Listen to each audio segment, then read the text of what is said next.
こんばんは。あ、こんばんはじゃないか。間違えました。Good evening, or no, it isn't the night yet. こんにちは。How do you 吉木です。do? My name is Yoshiki. なんて言ってるんだろう。How should 今日 I はこのよう say な、it? イベントに、招待していただいて、非常に I'm 嬉しく思っております。truly Thank you so much for grateful inviting for the me. fact that I was invited. I have to thank to my dear friend Mikitani-san. Okay, so すいません。アメリカは長いもんで日本語の方。It's become easier for me to speak English than Japanese since I've been living in America for so long. And since there's a piano here, before beginning our dialogue with Mr. Roos, I would like to play something here.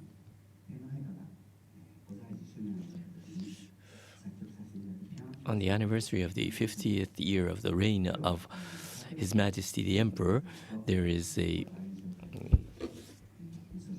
tune which was created, and I will change the arrangement slightly since this was originally meant for a quartet, but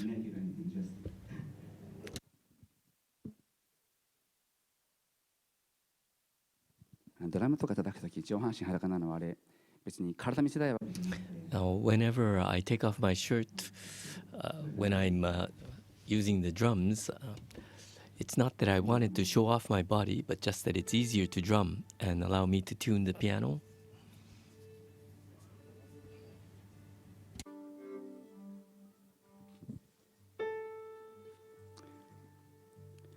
Okay, so I'm gonna play a song called Anniversary.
カルテットの皆さんありがとうございました。Thank you very much. I would like to thank the quartet. そうですね。何しゃべろう。What should I talk about now? So today, I have another special guest. He's also a very dear friend of mine. He's all the way from America. Actually, he used to live here in Tokyo. In Japan. So another special guest, Ambassador Roos.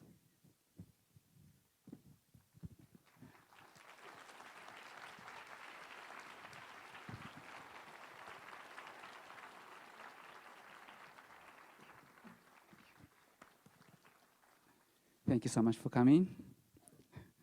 Yoshiki, thank you so much for letting me be a part of this incredibly special performance. Thank you. Should we sit down? Yeah, please. It's not the first time, right?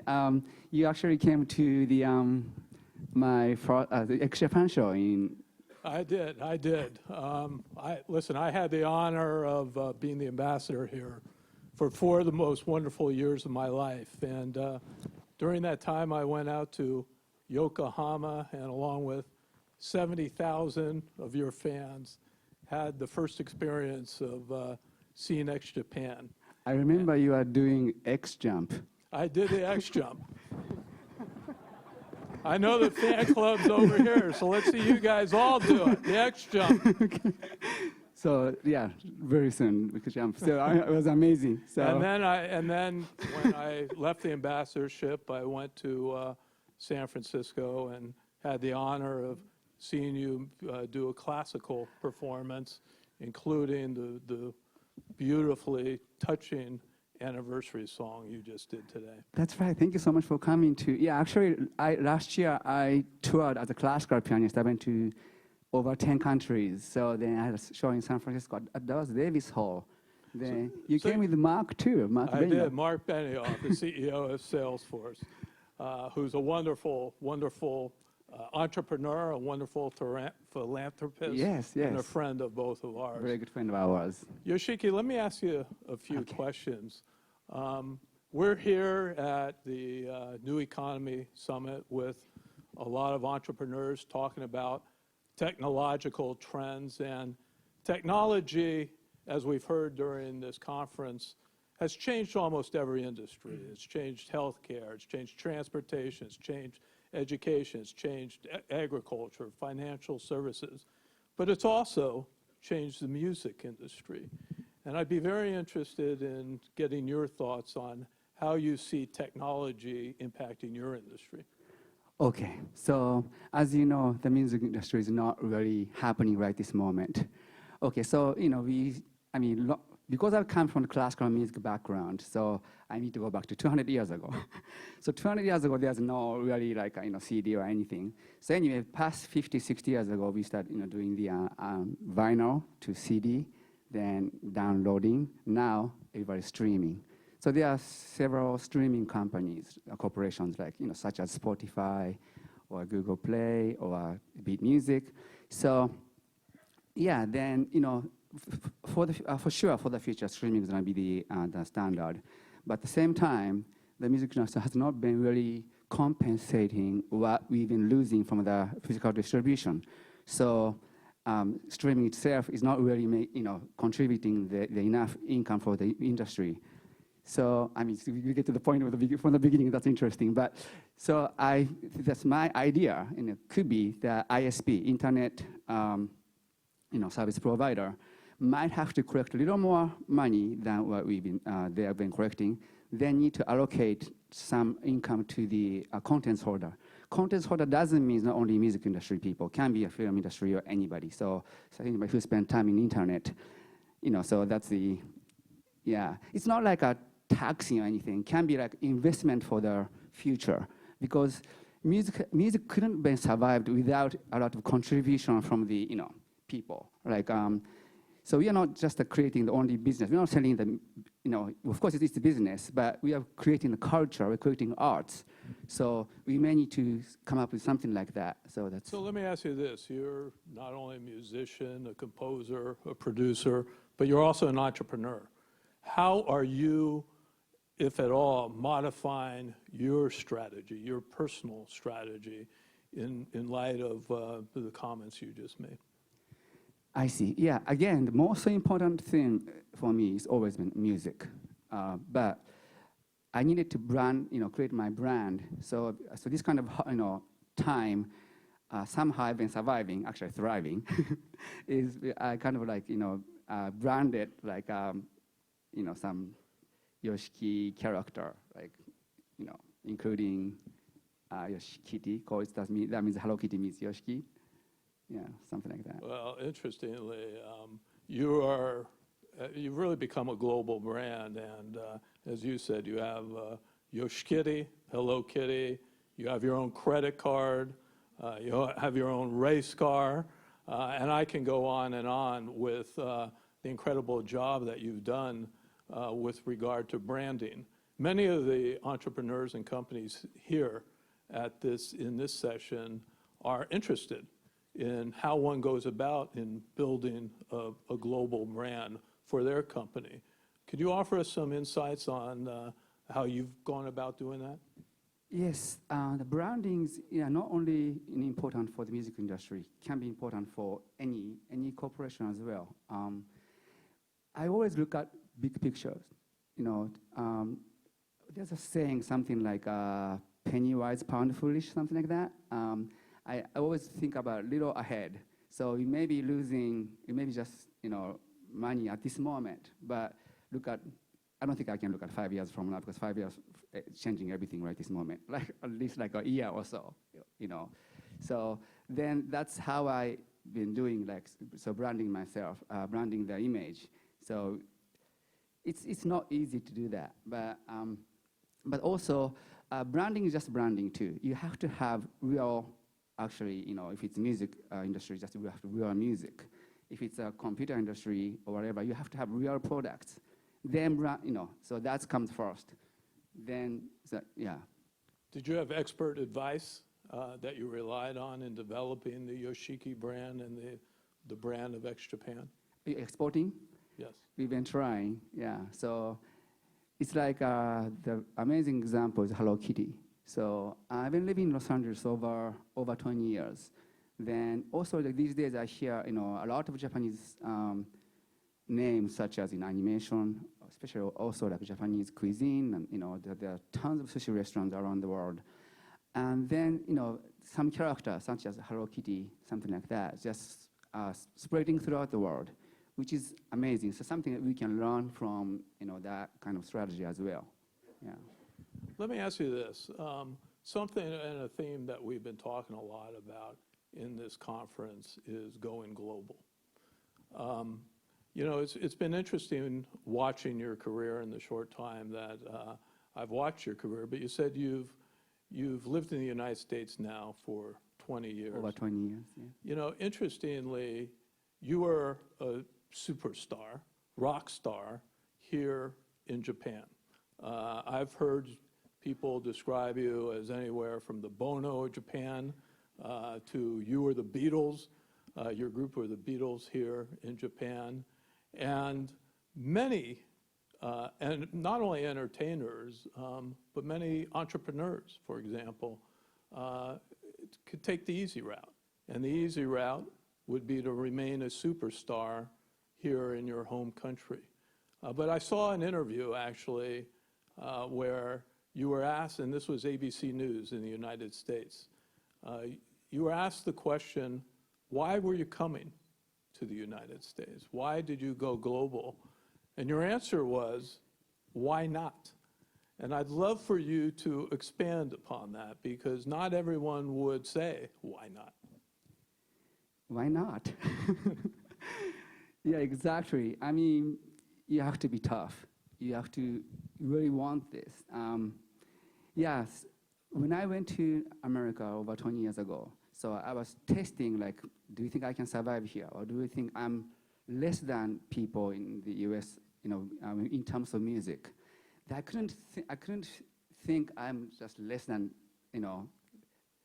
them or anything. So I was like, maybe I can do it. It's like, I'm kind of like brainwashing myself, like, I'm strong, I don't know, to be honest, I don't know I'm that strong or not, but trying to create another Yoshiki, which is strong.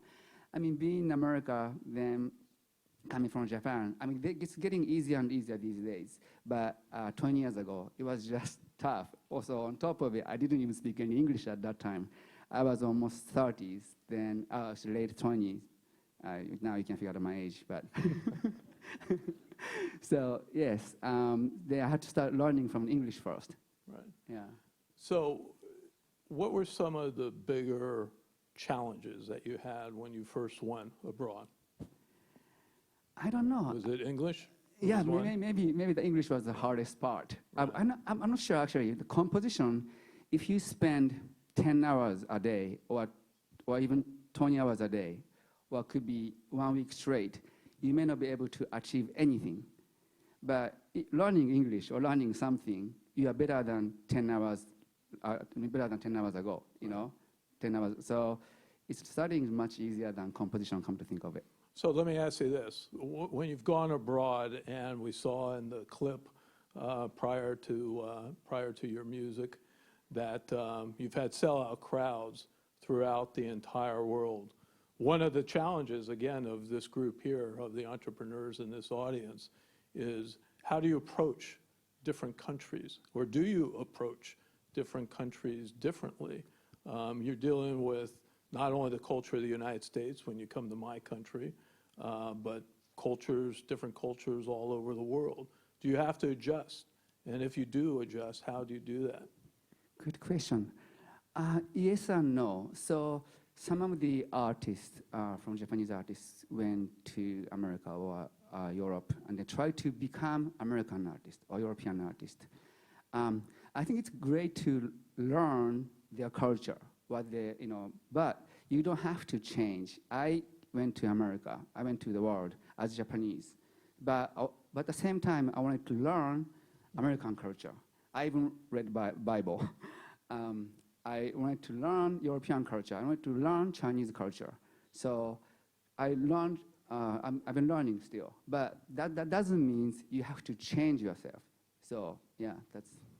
How important in your judgment was it for you to learn English?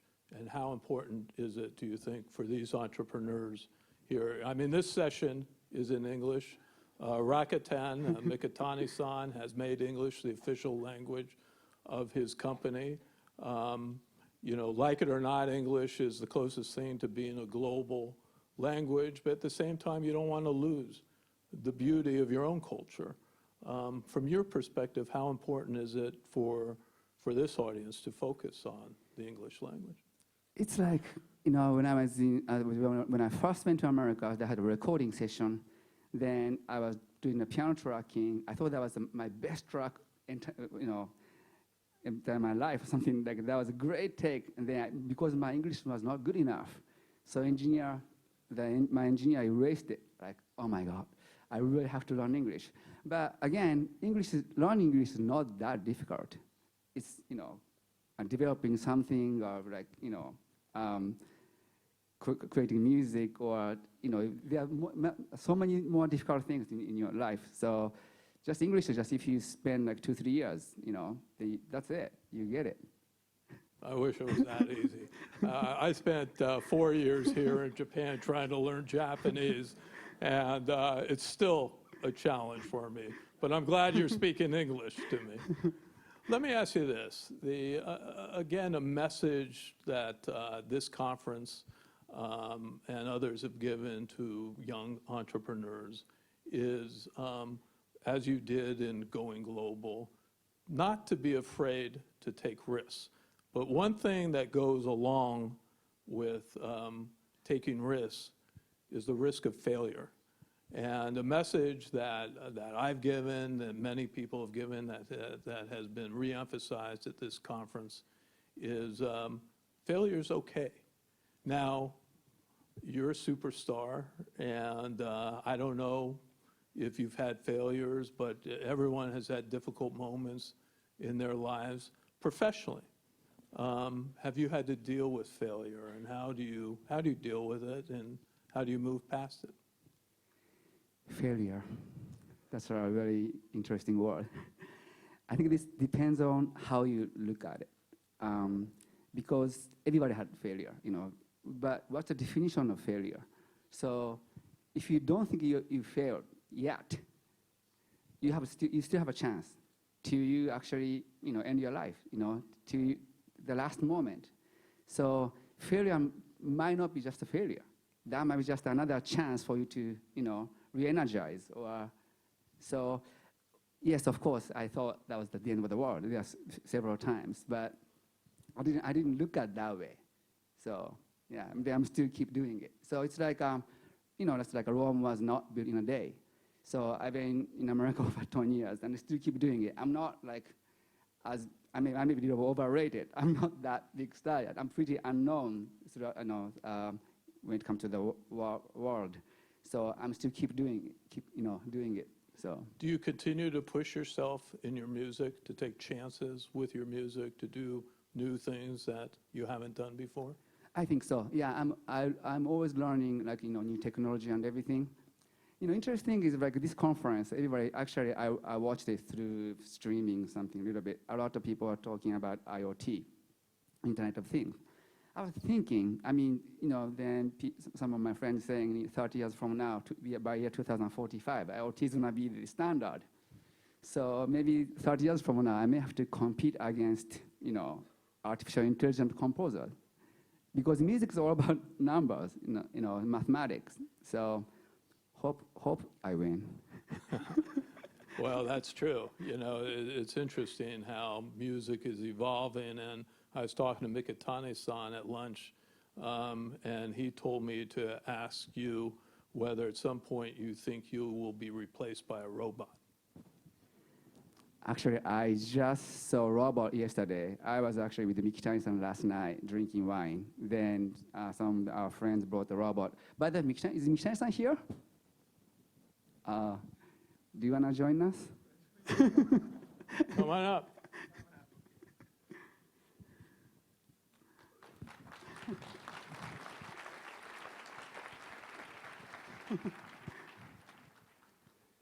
Hangover? Wine last night. Hangover? Recovered already. Recovered over already. How many people in the audience would like to see Yoshiki and Mikitani-san do a number for us, to sing together? Oh, God. Next time. Next time. But Mikitani-san can do this, though. Mikitani-san I can is do this. very good. I'm veteran. I'm very good at this. Because a few days ago, we were taking photo, and the Mikitani-san was doing like this. So the Mikitani-san said, "Should we jump?" I said, "No." Remember? Yes. But Yoshiki is really amazing. He's really, truly global, right? He's not only global, but when I traveled throughout Japan during my 4 years here, I used to talk about the fact that Japan needs to celebrate its entrepreneurs just like it celebrates its entertainers, its sports stars. And interestingly, I used to say that one or two of the entrepreneurs of Japan are being celebrated, Mikitani-san. And so now I'm sitting here with two superstars, Yoshiki and Mikitani-san. But I think the message for everyone out here is you could be standing in the place of these two gentlemen if you just keep plowing ahead with your dreams, as both of these gentlemen did. Take risks, learn from failure, reach globally. I think that's all the messages that the two of them have lived their lives by. And I can't tell you how much I admire both of you. Mikitani-san is amazing. He works so hard. He drinks so hard, too. I was with Mikitani-san past few weeks together, how do you survive? Because we drink into, really late, then 9 a.m., Mikitani-san in the meeting. How? Just, we should not share our secrets. I know. So, but a lot of rock stars, touring throughout the world, they are really tough. When I was traveling South America, Like it's like every day, just like from city to city, but just it's not touring like Japan. Like you have to like travel like 7 hours, then go to the show. Then without going back to hotel, go to the next place. You have, it's like you have to be really tough. Come to think of it, we met in the first time. John, Wait a second. Let's stop right there. John? We met at the backstage of Taylor Swift. We did meet backstage with Taylor Swift, and You just came to Japan, right? yes. I didn't know the Ambassador Roos. We were the only two people invited to backstage. They were sitting next to each other. Then, of course, Ambassador Roos didn't know. I said, "Who are you?" The Ambassador Roos said, First of all, for the record, I didn't say, "Who are you?" I got introduced to you as a superstar musician here in Japan who had gone global. Interestingly, as you remember, Taylor Swift at that point in That's time right. was just really Yeah. becoming a global name. And to her credit, she took risks with her career as well. And That's right. obviously, it's paid off. So, tech star. Startups. Well, in any event, thank you both for, it's been an honor for me to be part of the New Economy Summit. It's been an honor to be up on stage with you, Yoshiki and Mikitani-san. Thank you for putting this together. Honor's mine. Again, thank you so much for inviting me, inviting John Roos. Thank you for coming and joining us. It makes We had an the amazing event time. so special. Thank you. Thank you. Thank you. Thank you.